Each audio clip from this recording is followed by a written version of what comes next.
Hola, buenas tardes aquí en Ginebra, buenos días en América Latina. Estamos en un día inhabitual en Ginebra porque hace mucho calor, está el Papa Francisco y nosotros ocupándonos de Nicaragua, aquí en la sede europea de Naciones Unidas. Estamos en 3 puntos noticias.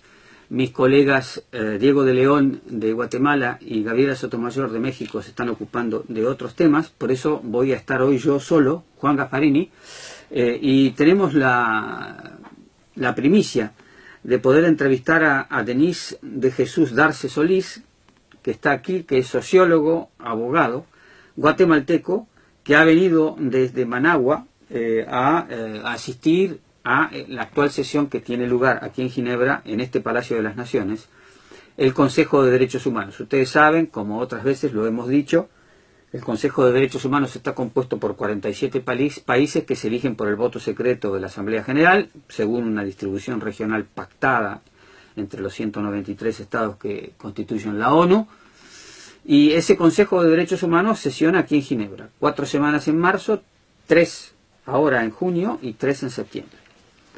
Y hay en cada una de esas sesiones los representantes temáticos o por países de ese consejo, que son los llamados relatores, presentan su informe anual. Como hay unos 45 o 50, hay que dividirlos en las 3 sesiones, siempre hay unos 10, 12 relatores que presentan su informe. Digo todo esto para encuadrar, pero también para decir que justamente en esta sesión presentó ya hace 2 días su informe anual la relatora de ejecuciones extrajudiciales, la francesa Agnès Calamard. Y le pregunté hace 2 días si ella tenía denuncias y estaba llevando casos de ejecuciones extrajudiciales en Nicaragua. Y me dijo que sí, sin entrar en mayores detalles. Entonces podemos entrar en el tema de hoy, porque una cosa que empezó con una movilización contra la reforma de la seguridad social se ha transformado en un mecanismo de represión por parte del gobierno nicaragüense que ha cobrado 138 o 158 víctimas, he leído la cifra en distintos lugares. Entonces, Denis, ¿qué es lo que ha ocurrido? Una reforma de carácter social que tiene una oposición pacífica, de la gente que quiere que eso sea diferente, lo explicarás tú, y desencadena todo un mecanismo donde aparecen, no solamente por lo que se lee en la prensa aquí en Europa, no solamente las fuerzas represivas tradicionales del Estado, la policía, que son uniformados, sino grupos parapoliciales que me hicieron acordar a mi país de origen. Yo soy argentino, y en los 2 años previos a la dictadura militar del 76 al 83 existió un gobierno peronista que cobijó en su seno grupos parapoliciales. Y hubo más de 1000 asesinatos en la Argentina, y es una época conocida por eso, y el 20 de junio, hace 2 días, se conmemoró un aniversario nuevo, los 25 años de lo que se llamó la masacre de Seiza, cuando fuimos a recibir al líder Juan Perón, que volvía de 17 años de exilio, y en el palco donde lo tenían que dirigir el acto que iba a tener lugar, nos empezaron a tirar grupos parapoliciales y hubo decenas de muertos, y ahí empezaron una serie de enfrentamientos en la Argentina. ¿Qué pasó, Denis, a partir de esa movilización social que haya desencadenado tanta represión? Bueno, en primer lugar, muchas gracias a los colegas de 3 Puntos Noticias. Quiero agradecer la invitación y una aclaración previa. Soy nicaragüense, vengo desde Nicaragua, yo vivo en Managua. Trabajo para la Comisión Permanente de Derechos Humanos, y en la comisión pues estamos acompañando al pueblo de Nicaragua en esta situación que ya introducía nuestro colega Juan. La protesta inició porque hubo una reforma a la seguridad social. Esta reforma imponía a la población nicaragüense un aumento de la cantidad de cotización que iban a dar, y que tenemos que darlo asegurado, y también imponía al empleador un aumento en el porcentaje también. Y no solamente eso, también imponía a las personas que ya están recibiendo su pensión como jubilados, imponía un 5% de cargo sobre la compra de medicamentos, ¿verdad? Esa era la reforma. Sin embargo, el descontento social ya viene desde hace varios años. Previamente a eso, unos días antes a esa reforma, había habido un incendio en una reserva natural de Nicaragua muy importante, la reserva Indio Maíz. Ante ese hecho hubo una movilización principalmente de los estudiantes universitarios ambientalistas, demandando una acción del gobierno para detener el incendio.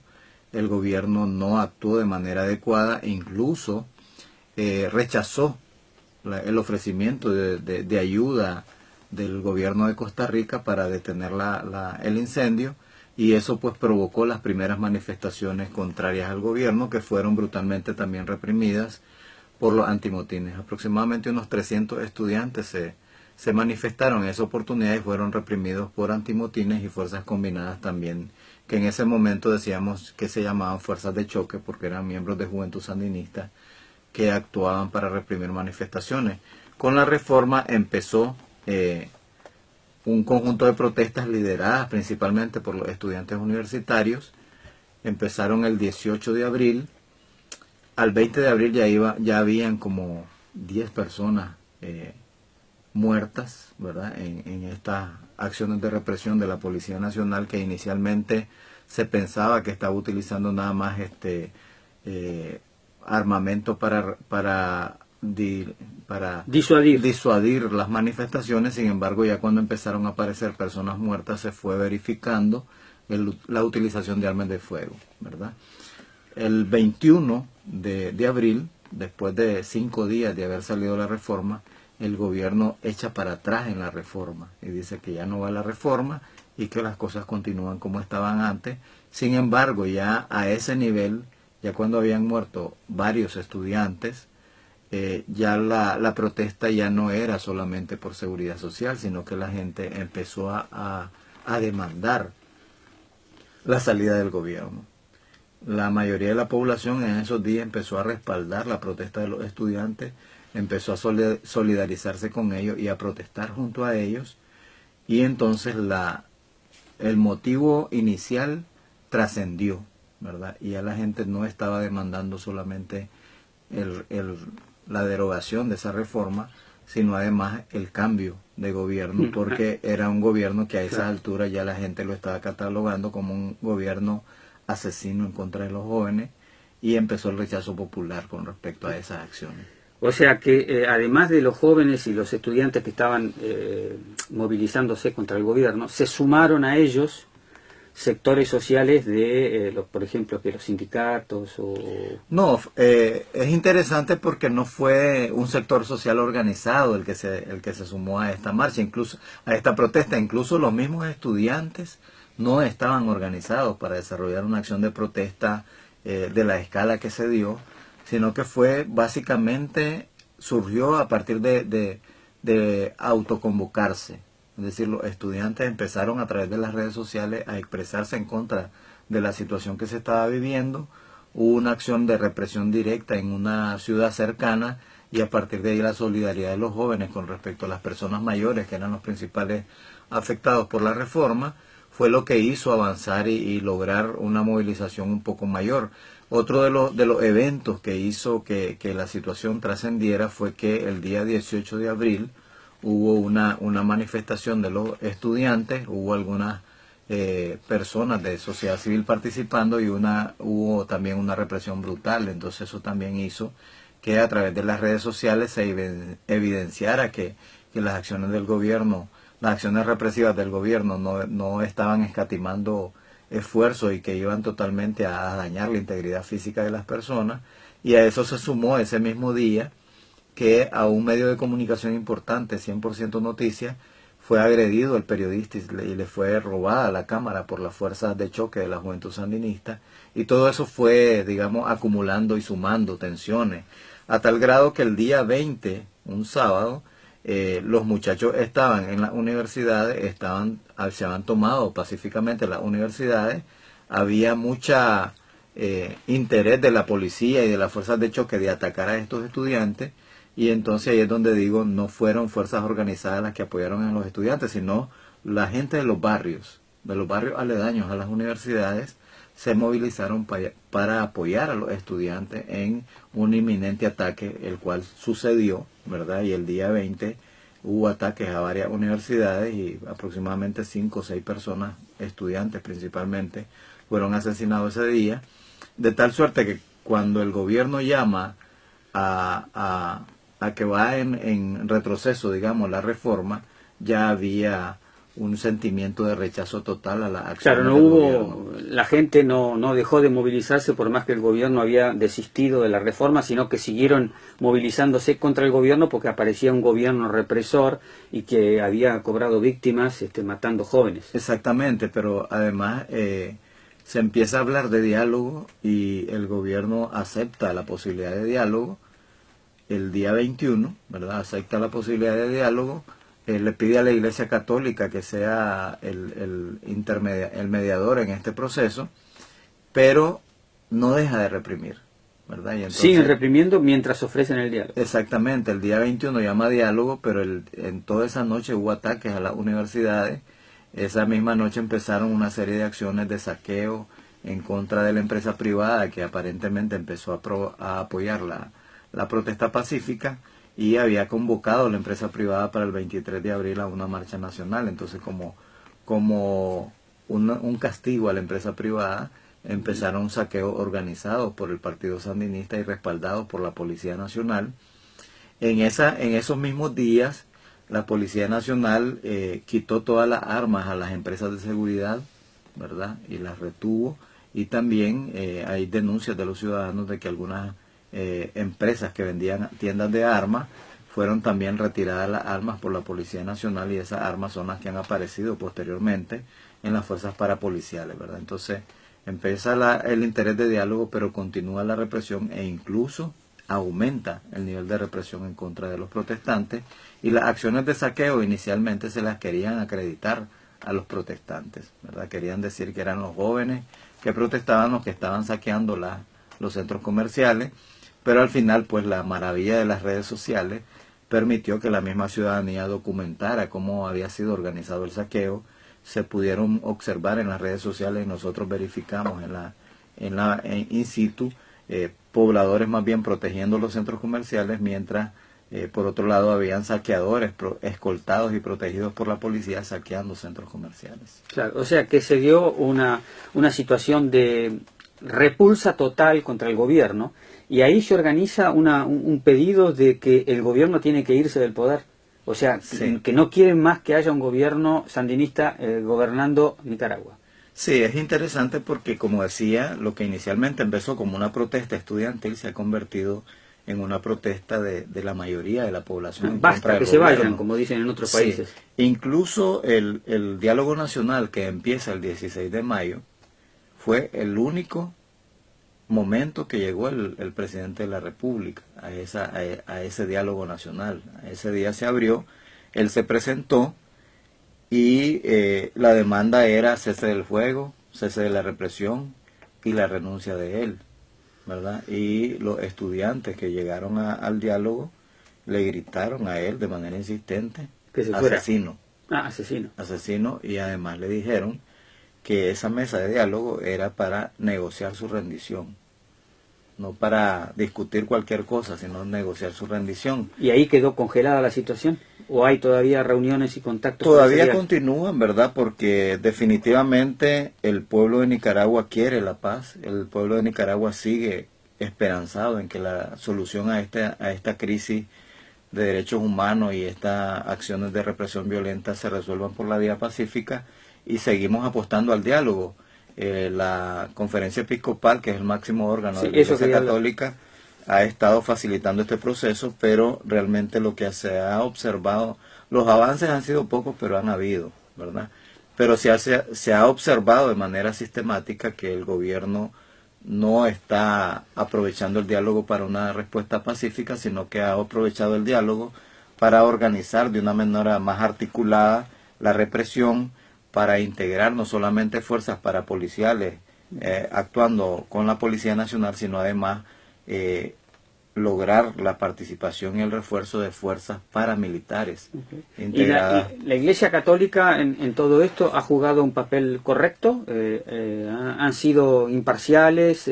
¿Cómo han tratado a la población? Bueno, la Iglesia Católica ha tenido un rol muy importante, ¿verdad? Y positivo. Aunque el gobierno de Nicaragua los ha tachado de ser mediadores parcializados, la verdad es que la Iglesia Católica ha transmitido el sentimiento de la mayoría de la población en el sentido de que queremos un cambio, ¿verdad? Y sobre la base de eso es que se ha estado trabajando.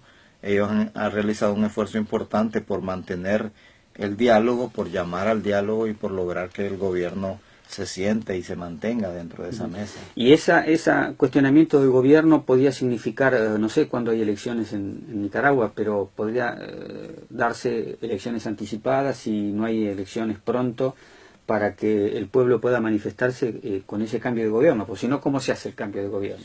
Sí, el planteamiento, que aparentemente es un planteamiento inmediato, tiene una justificación estratégica. Digamos, pedir a lo inmediato que el señor Ortega deje el poder tiene una justificación estratégica porque el señor Ortega ha concentrado el poder en sus manos. Todas las instituciones, el órgano electoral que organiza las elecciones, la Corte Suprema de Justicia que administra justicia, Policía Nacional, Ejército y todas las instituciones del Estado están bajo control de gente adicta al régimen. Están bajo el control absoluto del señor Ortega, que ha concentrado el poder. Ni siquiera está distribuido entre gente allegada a él, sino que ellos concentran el poder, su esposa y él, y ellos son los que dictan las orientaciones o las líneas de qué hacen cada quien, cada poder del Estado o cada funcionario. Entonces, la lógica es que si él hay que pedir no que renuncia, se vayan ya. Exactamente, si él no renuncia y hay elecciones, estamos hablando de elecciones con un órgano electoral manipulado y manejado por él, y estaríamos repitiendo elecciones de que ya han pasado, donde él resulta ser el ganador. ¿Y entonces en qué situación estamos hoy? Ya yendo para terminar un poco. Sí, el día de hoy, a estas alturas, estamos en un desarrollo de acciones de represión que han continuado. Y como 178 muertos. Se han acrecentado 178 muertos. Nosotros contábamos hasta el día sábado de esta semana que pasó. Hoy, actualizando cifras, hemos verificado 190 personas muertas. El día de hoy en la mañana nos reportaron la muerte de un ciudadano más. Entonces, casi 200. Casi 200 y la cifra pues va aumentando, y es la parte preocupante. Y no solo víctimas por la acción de la policía, sino por estos grupos secretos que se atribuye al régimen sandinista, que aparecen, golpean, matan y se van. Sí, están medios escondidos ahí. Actualmente ni siquiera están escondidos. ¿Se sabe quiénes son? No se sabe exactamente quiénes son, pero actúan a plena luz del día, actúan en una acción coordinada militar con la policía, ¿verdad? Tenemos los videos y estos últimos días han sido tan evidente la actuación coordinada de las fuerzas parapoliciales, las fuerzas paramilitares, que incluso varios periodistas de diversos medios de comunicación fueron víctimas del ataque de estos grupos al amparo de la policía. Fueron detenidos, fueron tirados al piso, les fueron quitados sus celulares, les fueron robadas sus cámaras, ¿verdad? Y uno de ellos fue golpeado incluso. Entonces, a estas alturas ni siquiera estamos hablando de una fuerza secreta, sino que una fuerza que actúa a la luz pública. Claro. ¿Y ustedes han traído alguno de esos vídeos? ¿Han hablado con los relatores sobre esto? ¿Han ofrecido aportar este tipo de pruebas aquí en la ONU para que la ONU le pida cuentas al Estado? Sí, nosotros hemos hablado con algunos relatores. Hoy en la mañana tuvimos una reunión con la relatora de ejecuciones extrajudiciales y sumarias, y hablamos con ella sobre toda esta documentación que tenemos y que estamos en toda la disposición de facilitarla, ¿verdad? Obviamente que nosotros vamos a aportar a las Naciones Unidas y a la Comisión Interamericana de Derechos Humanos toda aquella información que hemos venido recopilando a través del proceso. Porque hay una invitación a la Comisión Interamericana de Derechos Humanos, ¿no? Sí, la Comisión Interamericana de Derechos Humanos ya estuvo en Nicaragua. En este momento está en varios procesos. Uno de los procesos que va a tener a efecto en la próxima semana, que va a ser la presentación de su informe final. También están organizando un equipo interdisciplinario e independiente para el proceso de investigación de los hechos en Nicaragua, y también están organizando el mecanismo de seguimiento a los acuerdos que se den en el marco del diálogo. Bueno, entonces, ¿es posible que los mecanismos del Consejo de Derechos Humanos intervengan, tomen conocimiento de la información que tienen ustedes y pidan cuentas al Estado? Bueno, es totalmente posible, en principio, porque es un planteamiento que se ha venido negociando en el diálogo. En segundo lugar, porque el día viernes 15 de junio el gobierno aceptó la presencia de Naciones Unidas en este proceso, y porque el día de ayer tenemos entendido que oficialmente el Estado de Nicaragua invitó a la ONU, particularmente al Alto Comisionado de Derechos Humanos, a que hiciera presencia en el país. Nosotros tenemos la expectativa que eso nos ayude en este proceso. Bueno, entonces el actual Alto Comisionado, Seid, todavía está en funciones hasta fin de agosto, así que es probable que él pueda aceptar esa invitación, y sería una forma de despedirnos, ver un poco cómo los organismos de la sociedad civil de Nicaragua han podido aprovechar esta oportunidad que ofrecen los mecanismos de la ONU para frenar la represión, lograr el diálogo y buscar soluciones que impidan la represión. Entonces agradecemos a Denis de Jesús Darce Solís su presencia hoy aquí, y me despido hasta el próximo jueves para nuevamente una emisión de 3 Puntos Noticias. Muchas gracias, Denis, Muchas gracias. Hasta el jueves que viene.